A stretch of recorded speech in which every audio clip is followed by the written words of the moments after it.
What she did with their underwear was only the beginning. In the quiet town of Reddington, nestled deep within the misty embrace of the Appalachian Mountains, the whispers of old legends still lingered. Stories of witches and curses passed down from generation to generation, told around crackling fires on chilly nights. But no one ever really believed them. Not until they met her. Amora had always been an enigmatic figure.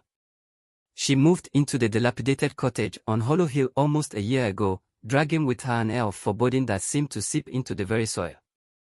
Her long, raven-black hair cascaded down her back like a waterfall of shadows, and her piercing emerald eyes held secrets no one dared to uncover.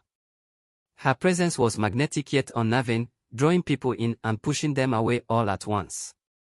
The townsfolk's unease grew with every passing day. It wasn't just her peculiar habits, the way she prowled the woods at dusk or spoke to the crows as if they were old friends. No, it was something else, something they couldn't quite put their finger on. And then, one by one, people began to notice strange occurrences in their homes. Clothes disappearing from clotheslines, specifically their underwear. At first, it seemed like a harmless prank, perhaps the work of mischievous teenagers. But as the weeks turned into months, the pattern became undeniable. It was always the same. The missing garments would vanish without a trace, leaving behind an eerie sense of violation. The victims ranged from the town's oldest widow to its youngest maiden, and soon, rumors began to swirl.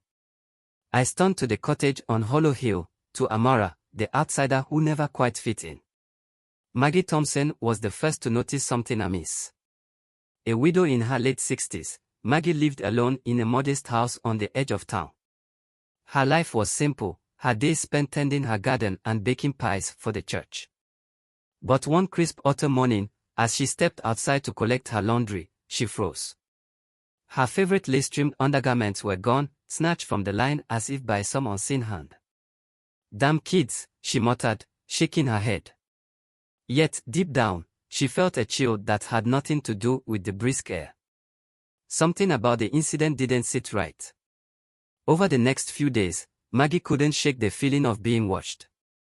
Shadows seemed to move on their own, and the crows that perched on her fence cawed with an almost mocking tone. Then, one night, she woke to the sound of whispering, soft and sinister, like leaves rustling in the wind. But when she peered out her window, the yard was empty. Or so it seemed. Amora knelt in the center of her dimly lit cottage, a circle of black candles flickering around her. The room was filled with the pungent aroma of burning herbs, the smoke curling in intricate patterns. Before her lay a wooden bowl, and in it, the stolen garments. She chanted softly, her voice a melodic whisper that seemed to harmonize with the crackling flames. The fabric in the bowl began to smolder, releasing a dark, otherworldly smoke. As it rose, it coalesced into a spectral figure, its form shifting and riding like a living shadow.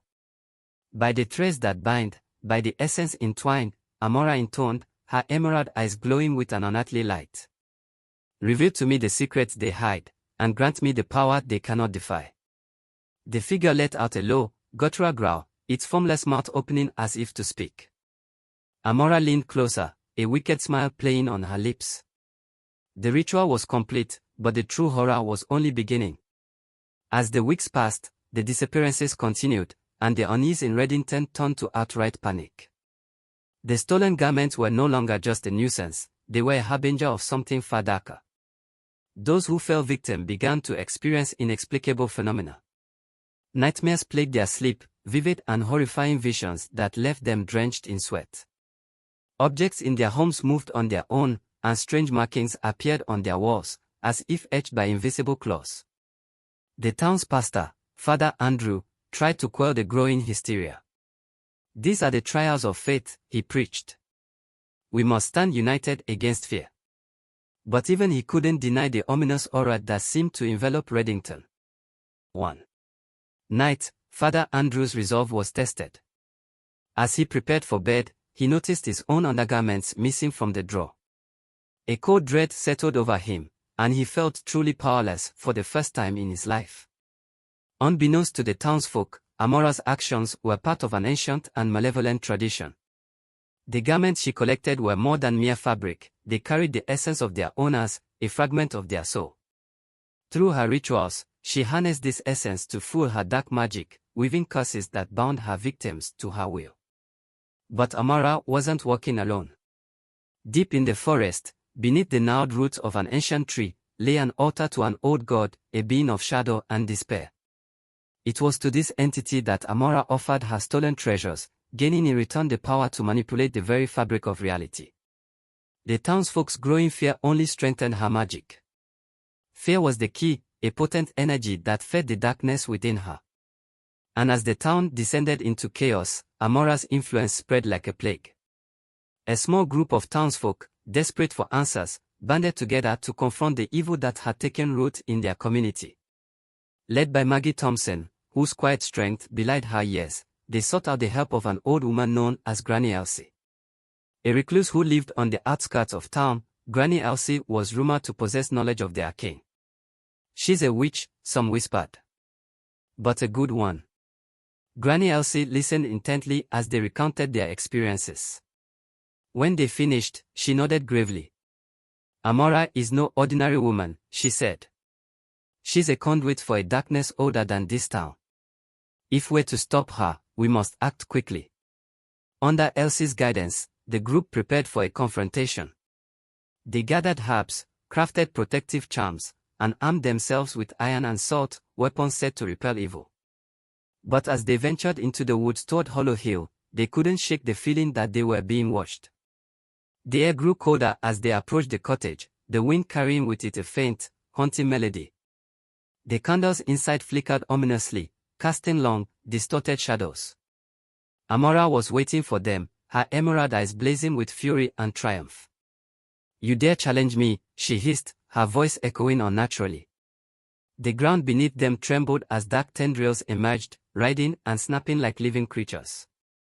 The battle that ensued was both physical and spiritual, a clash of light and darkness that shook the very fabric of Reddington. Spells flew, iron clashed against shadow, and the air was thick with the acrid smell of burning herbs. In the end, it was Maggie who dealt the final blow, thrusting a silver blade into the altar beneath the tree, severing Amara's connection to the dark god. With a scream that pierced the heavens, Amara collapsed, her body dissolving into ash. The cottage crumbled, the shadows receded, and for the first time in months, the town breathed a sigh of relief. Though Amara was gone, the scars she left behind remained. The victims of her curses bore their marks, both physical and emotional, and the town itself seemed forever changed. The crows still watched from the trees, their eyes glinting with an unsettling intelligence, as if waiting for something or someone to return, and deep beneath the forest floor, the altar to the old god lay dormant, its hunger not sated, but merely biding its time.